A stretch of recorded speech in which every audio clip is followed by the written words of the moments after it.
খাবারে স্বর্ণের ব্যবহার শুনলেই অনেকের কাছে এটি অস্বাভাবিক, অপ্রয়োজনীয় এবং বিলাসী এক প্রথা মনে হতে পারে। আমরা জানি স্বর্ণ মূলত অলংকার, মুদ্রা কিংবা বিনিয়োগের জিনিস, যা দিয়ে গহনা তৈরি হয় বা সম্পদ হিসেবে সঞ্চয় করা হয়। কিন্তু আশ্চর্যজনক হলেও সত্য, শত শত বছর ধরে স্বর্ণ খাবারের অংশ হিসেবেও ব্যবহার হয়ে আসছে। ইউরোপ থেকে এশিয়া পর্যন্ত বিভিন্ন সমাজে রাজা, মহারাজা, নবাব, জমিদার, এমনকি ধনী ব্যবসায়ীরা নিজেদের প্রভাব ও ধন সম্পদ প্রদর্শনের জন্য খাবারে খাঁটি স্বর্ণের পাত, গুঁড়া কিংবা প্রলেপ ব্যবহার করতেন। আধুনিক যুগেও অনেক অভিজাত রেস্টুরেন্ট, বেকারি কিংবা বিলাসবহুল হোটেলে সেই প্রথা টিকে আছে, যেখানে কেক, ডেজার্ট, পানীয়, এমনকি বার্গার বা সুশির ওপরেও খাঁটি স্বর্ণের আস্তরণ দেয়া হয়। প্রশ্ন হলো, কেন এখনো খাবারে স্বর্ণ ব্যবহারের এই প্রবণতা বন্ধ হয়নি? এই প্রথার শিকড় অনেক পুরনো। মধ্যযুগীয় ইউরোপে রাজকীয় ভোজে স্বর্ণপাতা ব্যবহার ছিল মর্যাদা ও ক্ষমতার প্রতীক। ইতালি, জার্মানি ও ফ্রান্সের মতো দেশে নবাবী ভোজে পুডিং, ওয়াইন বা কেকের উপর স্বর্ণের আস্তরণ দেয়া হতো। ধারণা ছিল স্বর্ণ শরীরকে শুদ্ধ করে এবং অভিজাত শ্রেণীর উচ্চতর অবস্থান প্রকাশ করে। দক্ষিণ এশিয়াতেও একই প্রথা দেখা যায়। ভারতে ভরকা নামে পরিচিত স্বর্ণপাত বহু শতাব্দী ধরে মিষ্টি, পান কিংবা বিশেষ খাবারে ব্যবহার হয়ে আসছে। এগুলো ধর্মীয় অনুষ্ঠান, বিবাহ কিংবা গুরুত্বপূর্ণ ভোজে মর্যাদার প্রতীক হিসেবে পরিবেশিত হতো।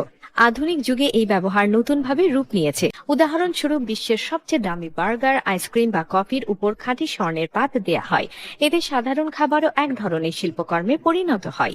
মূলত এই প্রবণতা বিলাসিতা ও প্রদর্শনের সাথে যুক্ত। যে গ্রাহক এমন খাবার খেতে সক্ষম, সে তার আর্থিক সামর্থ্য ও সামাজিক অবস্থানও পরোক্ষভাবে প্রকাশ করতে পারে। খাবারে স্বর্ণ ব্যবহারকে নিরাপদ ধরা হয়, কারণ খাঁটি স্বর্ণ 24 ক্যারেট, দেহে কোনো প্রতিক্রিয়া তৈরি করে না। এটি মানব দেহে হজম হয় না, আবার কোনো ক্ষতিকর রাসায়নিকও তৈরি করে না।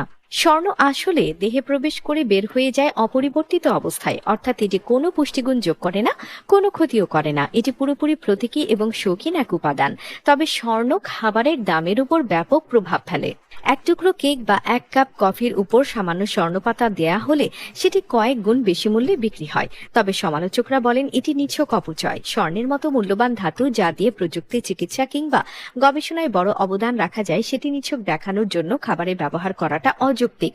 বিশেষ করে যেখানে পৃথিবীর একাংশে কোটি মানুষ প্রতিদিন ক্ষুধার সাথে লড়ছে, সেখানে খাবারে স্বর্ণের প্রদর্শন কেবল বৈষম্যকে আরো স্পষ্ট করে তোলে। আবার কিছু দেশে নকল বা নিম্নমানের স্বর্ণপাত ব্যবহারের ঘটনাও দেখা গেছে, যা স্বাস্থ্যের জন্য বিপজ্জনক হতে পারে।